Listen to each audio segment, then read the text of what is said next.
আমি দেখি কবি শক্তি চট্টোপাধ্যায়। গাছগুলো তুলে আনো, বাগানে বসাও। আমার দরকার শুধু গাছ দেখা, গাছ দেখে যাওয়া। গাছের সবুজটুকু শরীরে দরকার, আরোগ্যের জন্যে ওই সবুজের ভীষণ দরকার। বহুদিন জঙ্গলে কাটেনি দিন, বহুদিন জঙ্গলে যায়নি, বহুদিন শহরেই আছি। শহরের অসুখ হাঁ করে কেবল সবুজ খায়, সবুজের অনটন ঘটে। তাই বলি গাছ তুলে আনো, বাগানে বসাও। আমি দেখি চোখ তো সবুজ চায়, দেহ চায় সবুজ বাগান। গাছ আনো, বাগানে বসাও। আমি দেখি।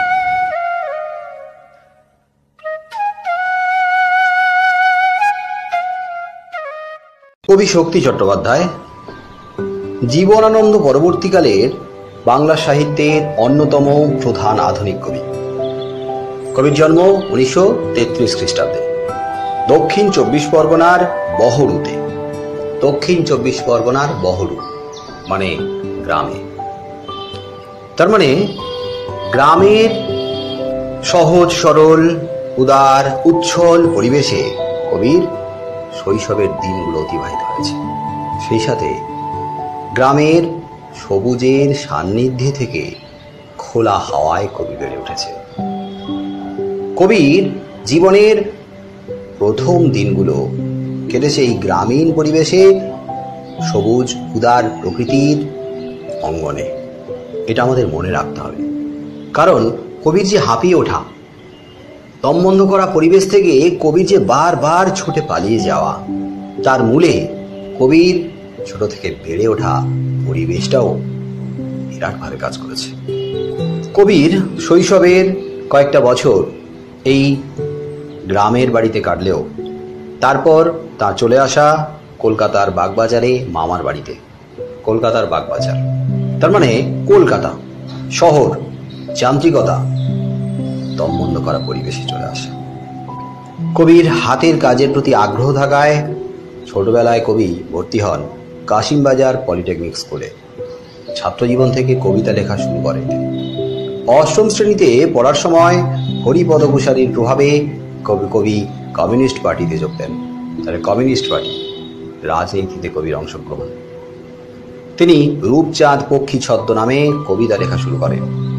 স্কুলে পড়াকালীন শক্তি চট্টোপাধ্যায় নবোদয় নামের একটি হাতে লেখা পত্রিকা বের করেন।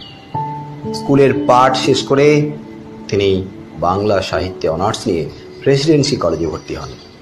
কিন্তু কমিউনিস্ট আন্দোলনের সক্রিয় সদস্য শক্তি চট্টোপাধ্যায় ছাত্র রাজনীতির কারণে ডিসকলেজিয়েট হন। ফলে কলেজের পাঠ তার শেষ করা হয়নি। পরবর্তীকালে কবি বুদ্ধদেব বসুর প্রেরণায় যাদবপুর বিশ্ববিদ্যালয়ে তুলনামূলক সাহিত্যে ভর্তি হলেও কয়েক মাসের মধ্যে সেখানে পড়াশোনা ইতি টানেন।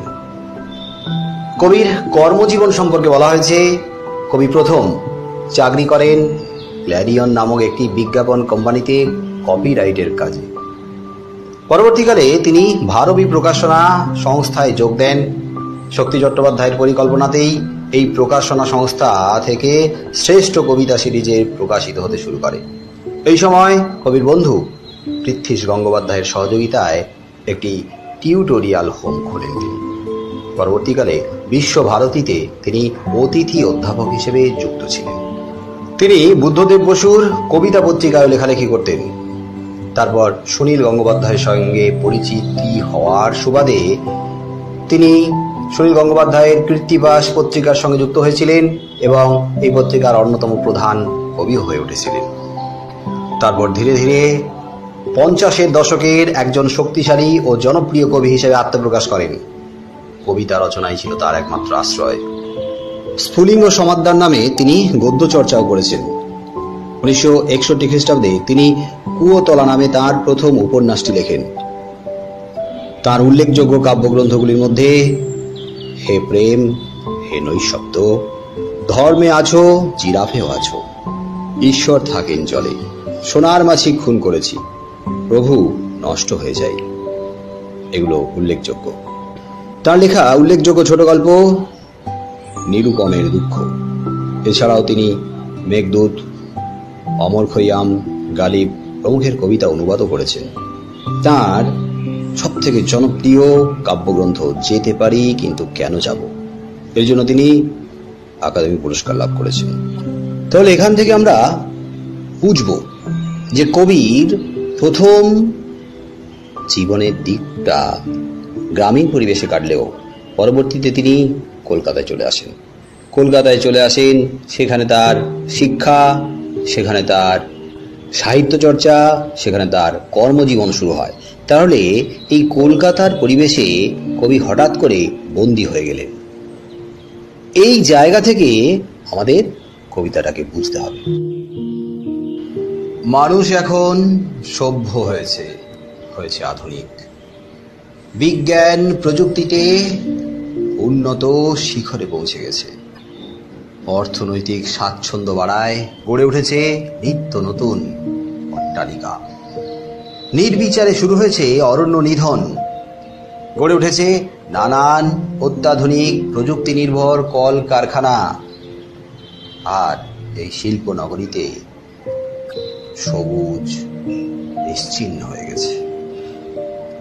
তার ফলে মাত্রাতিরিক্ত দূষণ। মানুষ হচ্ছে বিভিন্ন রোগ ব্যাধিতে আক্রান্ত। হাঁপিয়ে উঠেছে মানুষ, দম বন্ধ হয়ে আসছে আমাদের। কবির সাথে আমরা অনুভব করছি, দাও ফিরে সে অরণ্য লহয়ে নগদ। হ্যাঁ, এই অরণ্যে আমরা থাকতে চাই, এই সবুজের মধ্যে আমরা থাকতে চাই, কিন্তু আজ এই দম বন্ধ করা, হাঁপিয়ে ওঠা এই ইট, কাঠ, পাথরের তথা কংক্রিটের জঞ্জালের মধ্যে আমরা থাকতে চাই না। এই কংক্রিটের জঞ্জাল নাও, ফিরিয়ে দাও সেই প্রাচীন অরণ্য, ফিরিয়ে দাও সেই বৃক্ষকুল বৃক্ষ জগৎকে। এটা আমাদের প্রাণের আকাঙ্ক্ষা, প্রাণের বাসনা। এই বাসনা আমাদের অন্তর থেকে উঠে আসছে। আজ আমরা আবার ফিরে যেতে চাইছি সেই প্রকৃতির করে, যে প্রকৃতি আমাদেরকে লালন পালন করেছিল স্নেহময়ী মায়ের মতো পরম মমতায়। আমাদের জীবন গাছের সঙ্গে গভীরভাবে এক সূত্রে বাঁধা। গাছ থেকে আমরা জীবন সুধা অক্সিজেন পাই। বায়ুর দূষিত উপাদান কার্বন ডাইঅক্সাইড গ্রহণ করে এই গাছ।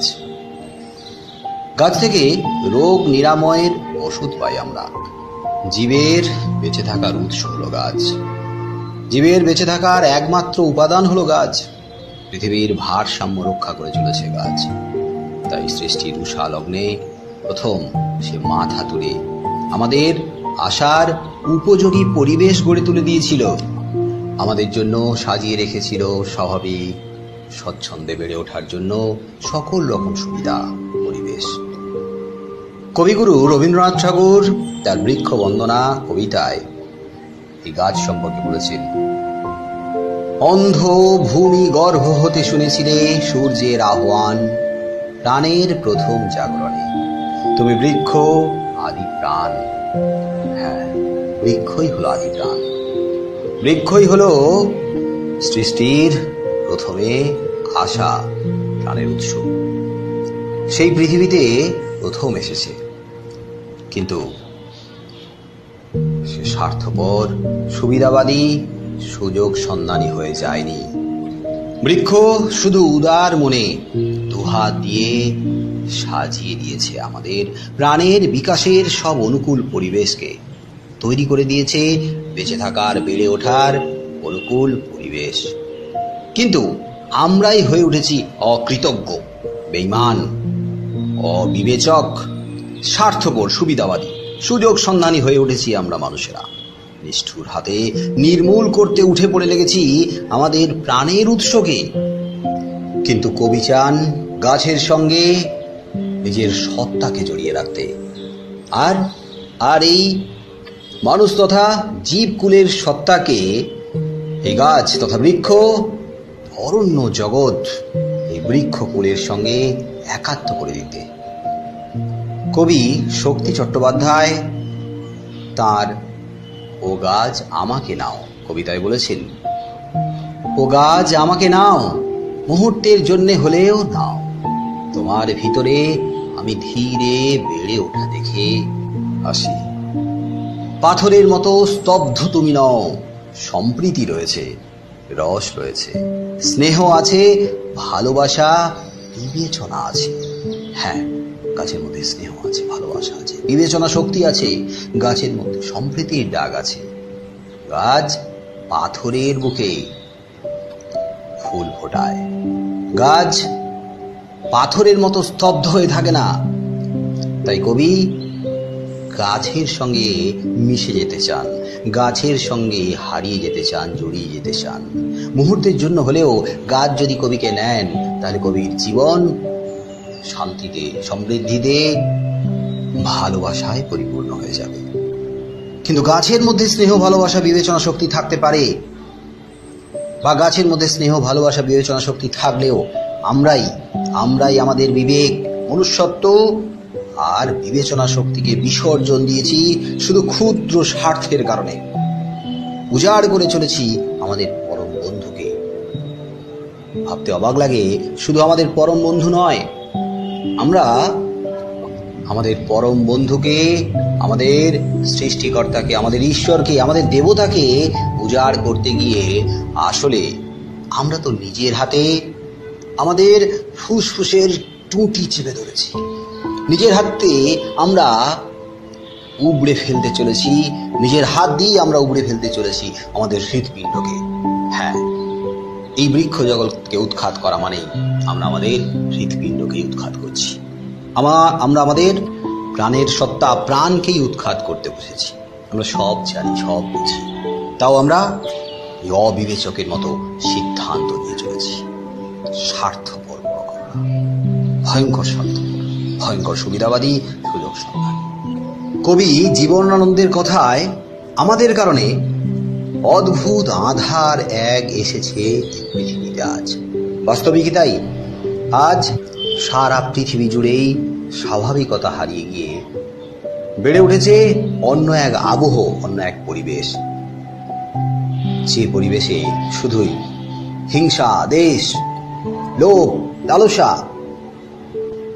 ভোগ বিলাসিতা, নিজেদের আরাম স্বাচ্ছন্দ্যে ডুবিয়ে রাখার এক উগ্র প্রয়াস চলেছে। মানুষ তথা আমরা আর আগের মতো নেই। আমাদের এখন অবস্থা এইরকম।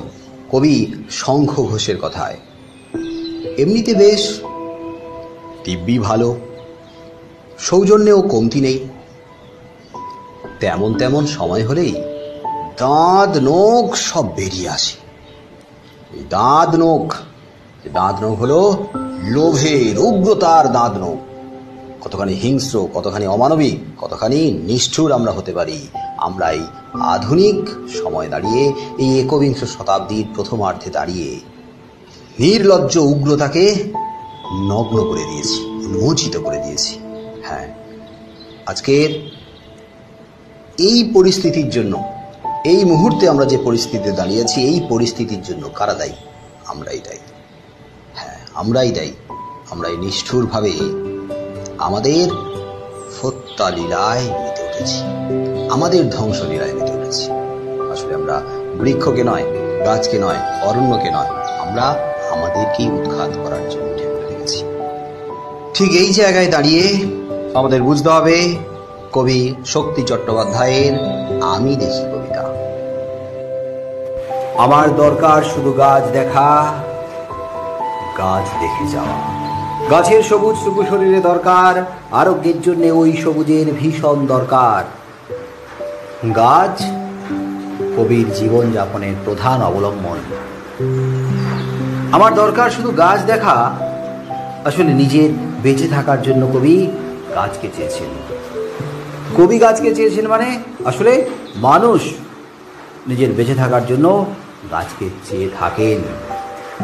গাছের প্রয়োজন মানুষের। শক্তি চট্টোপাধ্যায় তার অন্য একটি কবিতা লিখেছিলেন, আমি মানব সাপটে ধরব নতুন বাগান, নতুন গাছটি বেঁচে উঠব সরস রিজু রোদ্দুরে বৃষ্টিতে। তার মানে কবি যেন গাছের সঙ্গে মিশে যেতে চান, কবি গাছের সত্তা হয়ে যেতে চান। আর গাছের সত্তা হয়ে গাছের সঙ্গে মিশে গিয়ে কবি গাছের মতোই মাথা উঁচু করে রোদ বৃষ্টিতে দাঁড়িয়ে থাকতে চান গাছের মতো সারাক্ষণ। অনুভব করতে চান প্রকৃতিকে, প্রকৃতি থেকে ঝরে পড়া বৃষ্টিকে, প্রকৃতি থেকে আসা এই রোদ্দুরকে। হ্যাঁ, তা সম্ভব যদি গাছ হওয়া যায়। হ্যাঁ, গাছ তো হওয়া যায় না, আসলে যদি মনে মনে আমরা গাছ হতে পারি, গাছের সঙ্গে একাত্ম হতে পারি, গাছের সঙ্গে মিশে যেতে পারি, তাহলে কল্পনায় আমরা গাছ হয়ে প্রকৃতির মাঝে কিন্তু দাঁড়িয়ে থাকতে পারি। প্রকৃতির উদার অঙ্গনে আমরা বৃষ্টির সঙ্গে ভিজতে পারি। গাছ যেমন বৃষ্টিতে ভেজে, তেমনি গাছের মতো আমরা রোদ্দুরে প্রাণবন্ত হয়ে উঠতে পারি, উচ্ছল হয়ে উঠতে পারি। কবি মাঝে মাঝে হারিয়ে যেতেন জঙ্গলে এই সবুজের মাঝে। কিন্তু আজ অনেক দিন হলো কবির জঙ্গলে যাওয়া হয়ে ওঠেনি। গাছের জগতের মাঝে কবির আর পৌঁছানো হয়নি বহুদিন। তাই কবি আক্ষেপ করে বলেছেন, বহুদিন জঙ্গলে কাটেনি দিন, বহুদিন জঙ্গলে যায়নি, বহুদিন শহরেই আছি। কেন শহরে আছেন? এর আগে তো ব্যাখ্যা করলামই, অনেকবার হয়েছে। শহরে আছেন কাজের জন্য, কর্মের তাগিদে। কি কাজ করলে কাজের প্রতি একটা দায়িত্ব থাকে, তো দায়বদ্ধতা থাকে, তো যখন তখন কাজ থেকে পালিয়ে গেলে তো হয় না। তাই কবি কাজের সুবাদে আটকে গেছেন শহরের মাঝে। কাজ করতে হবে, বেঁচে থাকতে গেলে কাজ তো করতেই হবে, বেঁচে থাকতে গেলে কর্ম করতে হবে, খেটে খেতে হবে। বেঁচে থাকতে গেলে আমাদের নগর এই শহরের মাঝে আটকে থাকতে হবে।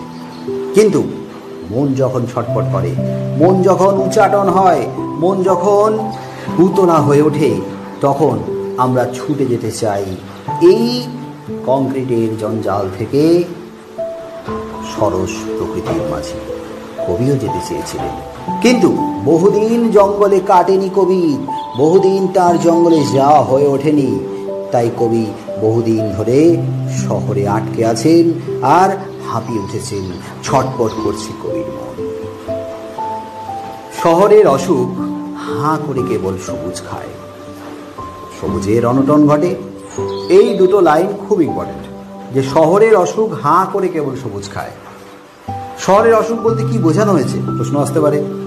শহরের অসুখ হাঁ করে সবুজ খাওয়া, তো হাঁ করে সবুজ খাওয়া মানে কি বোঝাতে চাওয়া হয়েছে?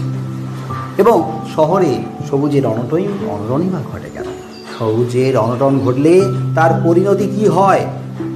সবুজের অনটন ঘটলে তার পরিণতি কি হয় সেটা তোমরা অনেকবার গাছ রচনাতে পড়ে এসছো। বৃক্ষ সম্পর্কে তোমাদের ধারণা আছে। গাছ বা বৃক্ষ না থাকলে, অরণ্যকুল না থাকলে কি হতে পারে সে সম্পর্কে তোমরা গভীরভাবে সচেতন। শহরের অসুখ কি? এই লাইনে আছে, শহরের অসুখ হলো হাঁ করে কেবল সবুজ খাওয়া। হাঁ করে, মুখ বন্ধ করে নয়। এটা আমি তোমাদের এইভাবেই বোঝাতে পারি, হয়তো এইভাবে বুঝলে তোমরা খুব সহজে বুঝে যাবে। যখন আমরা ভদ্র সমাজে এবং শহুরে শিক্ষিত ভদ্র সমাজের মাঝে খাওয়া দাওয়া করি, তখন কিন্তু আমরা ওই কাঙালের মতো, হাভাতের মতো গোগ্রাসে গিলি না। ভদ্রলোক আমরা, ভদ্র সমাজে বসে খাচ্ছি, তাই অল্প করে খাবার নিয়ে মুখে দিয়ে মুখটাকে বন্ধ করে আমরা ধীরে ধীরে চিবোই। সেই চিবানোর মধ্যে কিন্তু এই চাপুস চুপুস করে যাতে শব্দ না হয় সেটাও আমরা খেয়াল রাখি। এমনভাবে শব্দ যাতে না হয় পাশে যারা বসে রয়েছে তাদের কানে যায়, তারা যেন অস্বস্তি অনুভব করে এমন না যেন হয়, আমরা কিন্তু খেয়াল রাখি।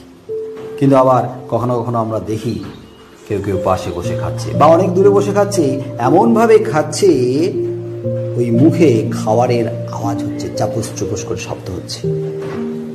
ঠোঁট দুটোকে বন্ধ করে আস্তে আস্তে না খেয়ে তারা কি করে, ঠোঁট দুটোকে খুলে গোগ্রাসে গিলতে থাকে। বড় করে হাঁ করে এক গ্রাস খাবার নিয়ে তারা গপ গপ করে খেতে থাকে। তাহলে দেখো, মুখ বন্ধ করে আস্তে আস্তে খাওয়া, তার মানে যতটা আমাদের প্রয়োজন ধীরে সুস্থে রয়ে শোয়ে আমরা খাই।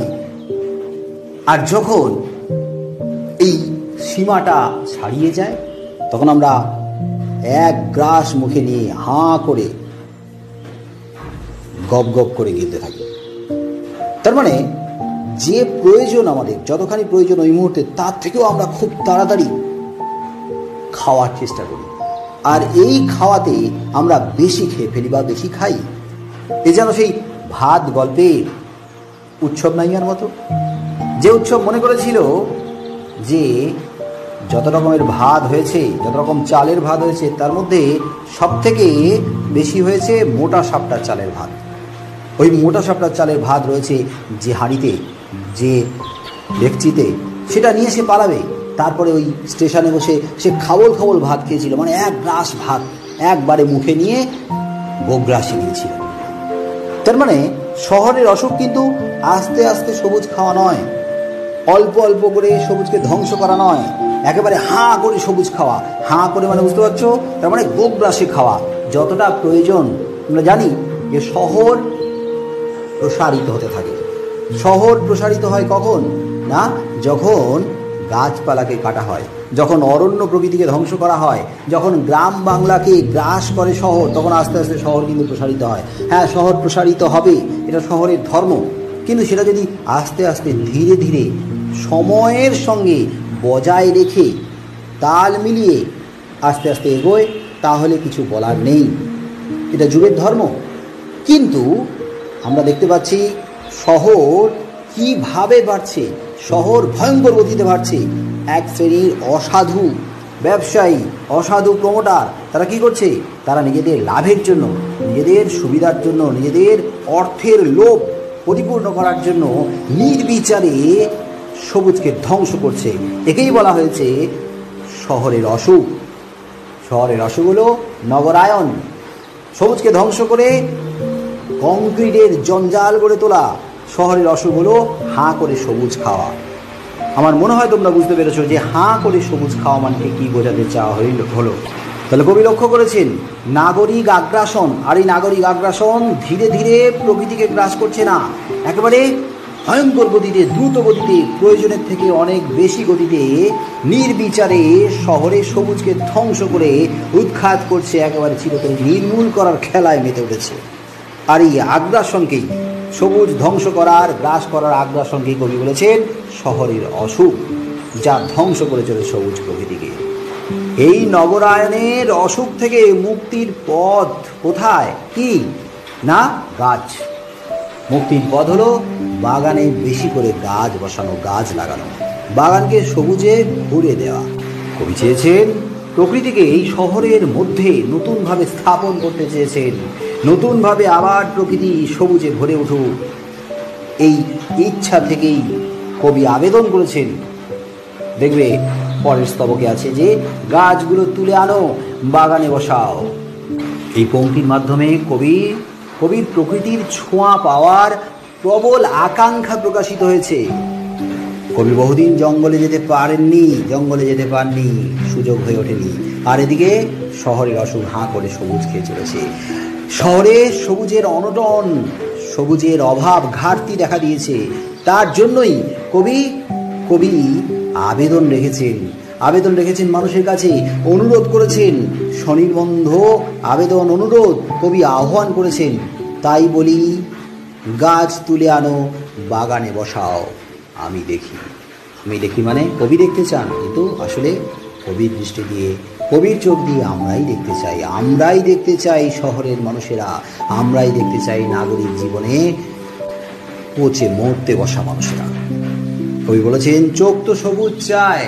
এটা এমসিকিউর প্রশ্ন হতে পারে যে চোখ কি চায়? চোখ সবুজ চায়, সবুজের সান্নিধ্য পেতে চায়। দেখবে একটানা যন্ত্রের দিকে তাকিয়ে থাকো,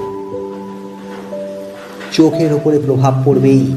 আজকের এই মুহূর্তে, এই লকডাউনের মুহূর্তে, যদিও লকডাউন নেই, বাড়ির মধ্যেই আটকে থাকার মুহূর্তে তোমরা কিন্তু অনেক বেশি নির্ভর হয়ে পড়েছো আগের থেকে যন্ত্রের ওপরে, টিভির ওপরে, মোবাইলের ওপরে, কম্পিউটারের ওপরে, ল্যাপটপের ওপরে।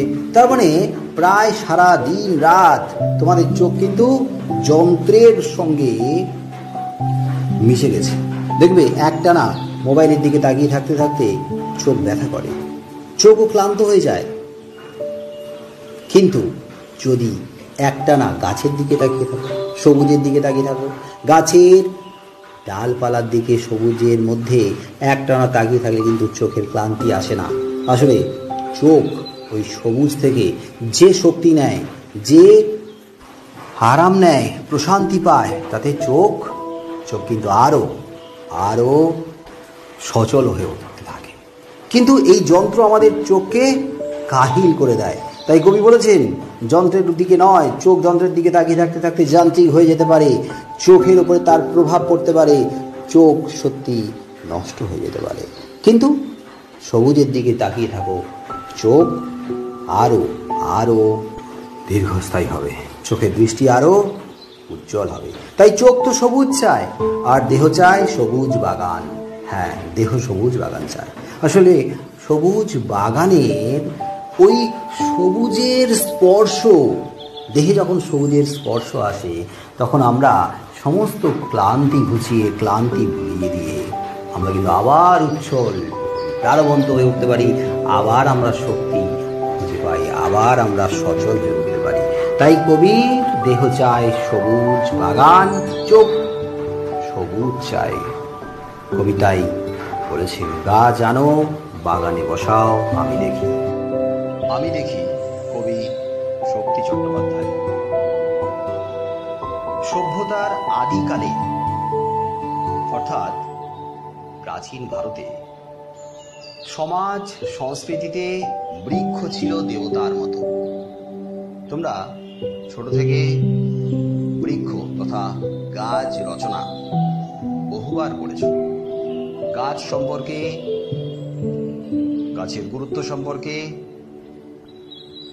সমাজ সভ্যতার জন্য গাছের যে ভূমিকা, গাছের যে অবদান, তা সম্পর্কে তোমাদের প্রত্যেকেরই জানা।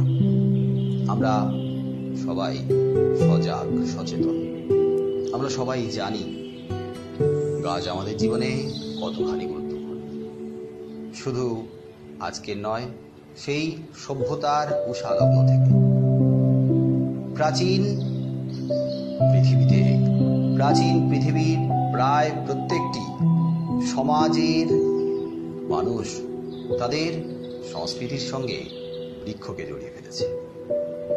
বৃক্ষ আমাদের কাছে দেবতার মতো, বৃক্ষ আমাদের ঈশ্বর যদি সৃষ্টিকর্তা হন, তাহলে বৃক্ষই তো আমাদের প্রাণীকুলের প্রাণের সৃষ্টিকর্তা। তাই বৃক্ষ আমাদের কাছে দেবতার মতো উচ্চ।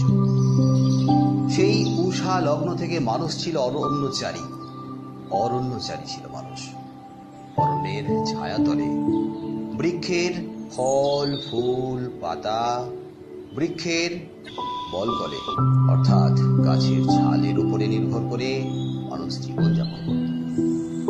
এক কথায় সামগ্রিকভাবে মানুষ নির্ভরশীল ছিল গাছের উপরে, বৃক্ষ জগতের উপরে। বৃক্ষের সঙ্গে মানুষের ছিল আত্মিক বন্ধন, আত্মার বন্ধন, হৃদয়ের বন্ধন, প্রাণের বন্ধন। বৃক্ষ আমাদের বন্ধু, বৃক্ষ আমাদের আপনজন, বৃক্ষই আমাদের আত্মীয়। সেই বৃক্ষের ছায়াতলে স্বাস্থ্যকর পরিবেশে শিক্ষা গ্রহণ করে শিক্ষার্থীরা পেত মুক্তির আনন্দ। হ্যাঁ, সেই যে প্রাচীনকালে গুরুগৃহে গুরুর আশ্রমে থেকে শিক্ষা লাভ, শিক্ষা গ্রহণ, আর গুরুর আশ্রয়ে পাঠশালা কিন্তু বৃক্ষের তলায়, অরণ্যের ছায়াতলে। সেখান থেকে যে শিক্ষা লাভ করেছেন শিক্ষার্থীরা, সেই শিক্ষাই প্রকৃত শিক্ষা, আর সেই শিক্ষাই শিক্ষার্থীর বদ্ধ জীবনে মুক্তির আনন্দ এনে দিয়েছে, শিক্ষার্থীকে স্বাবলম্বী হতে শিখিয়েছে, শিক্ষার্থীকে শিক্ষিত হতে শিখেছে, প্রকৃত জ্ঞানের শিক্ষক হয়ে উঠেছে বৃক্ষ তথা অরণ্য। তাই অরণ্য সভ্যতা মানুষকে জীবনের শিক্ষা দিয়েছে, প্রকৃত শিক্ষা দিয়েছে, জ্ঞান দিয়েছে, বুদ্ধি দিয়েছে, চিন্তা ভাবনা করার, বিচার বিশ্লেষণ করার ক্ষমতা দিয়েছে। আর সেই অরণ্যই আবার আরোগ্যের পথের সন্ধান দিয়েছে। আরোগ্যের পথ অর্থাৎ হয়ে উঠেছে যথার্থ চিকিৎসক। কবিগুরু রবীন্দ্রনাথ ঠাকুর বলেছেন, শ্যামল সুন্দর সৌম্য অরণ্যভূমি, মানবের পুরাতন বাসগৃহ তুমি। তুমি দাও ছায়াখানি, দাও ফুল ফল, দাও বস্ত্র, দাও শয্যা, দাও স্বাধীনতা। নিশিদিন মরমরিয়া কহ কত কথা, অজানা ভাষার মন্ত্র। হ্যাঁ, বৃক্ষ শুধু দিয়েই গেছে, বৃক্ষ শুধু ভরিয়ে গেছে, বৃক্ষ শুধু সাজিয়ে দিয়ে গেছে আমাদের সামনে। অরণ্য উজাড় করে দিয়ে গেছে আমাদের, দুহাত ভরিয়ে দিয়ে গেছে আমাদের জীবনকে, সমৃদ্ধ করে গেছে, পরিপূর্ণ করে গেছে।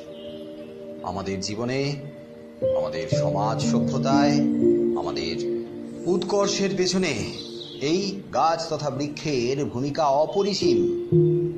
মানুষের জীবনে গাছ এবং তাদের সবুজ পাতা, সবুজ ডালপালা অর্থাৎ সবুজের ভূমিকা অনস্বীকার্য।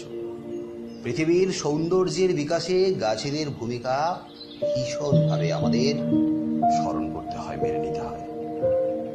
কবি জীবনানন্দ দাশ তাই বলেন, অবিরল মরুভূমি ঘিরে বিচিত্র বৃক্ষের শব্দে স্নিগ্ধ এক দেশ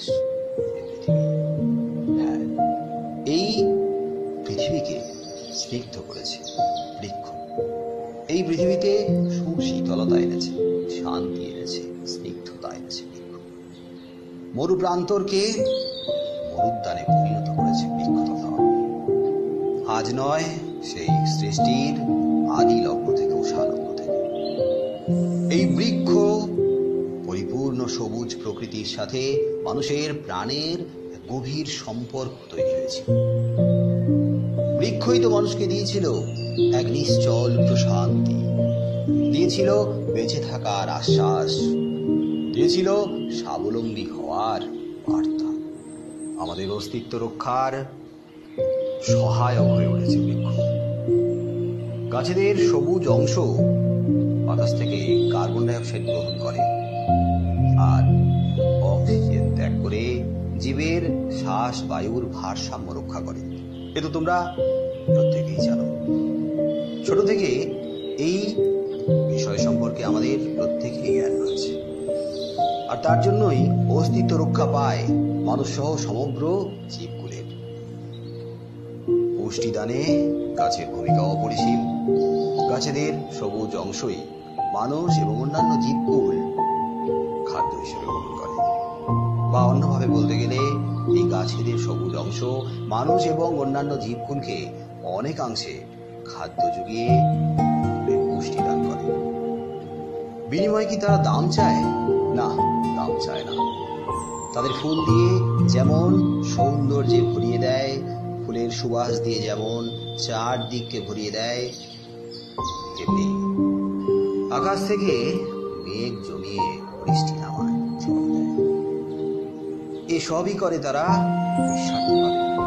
তাই কবি নীরেন্দ্রনাথ চক্রবর্তীর গাছ কেটো না কবিতায় আছে, গাছগুলো সব দাম না নিয়ে ফুল দেয় আর ফল দেয়, আকাশ জুড়ে মেঘ জমিয়ে বৃষ্টি নামায়, জল দেয়। মানব দেহ তথা জীবকুলের দেহের বিকাশ এবং মানসিক বিকাশে, মানুষের মানসিক বিকাশে গাছেদের সবুজ অংশ বিশেষভাবে কার্যকরী ভূমিকা নেয়। দূষণ প্রতিরোধে গাছেদের ভূমিকা তো আমরা জানি। গাছেদের সবুজ অংশ সর্বত্রই দূষণ প্রতিরোধ করে।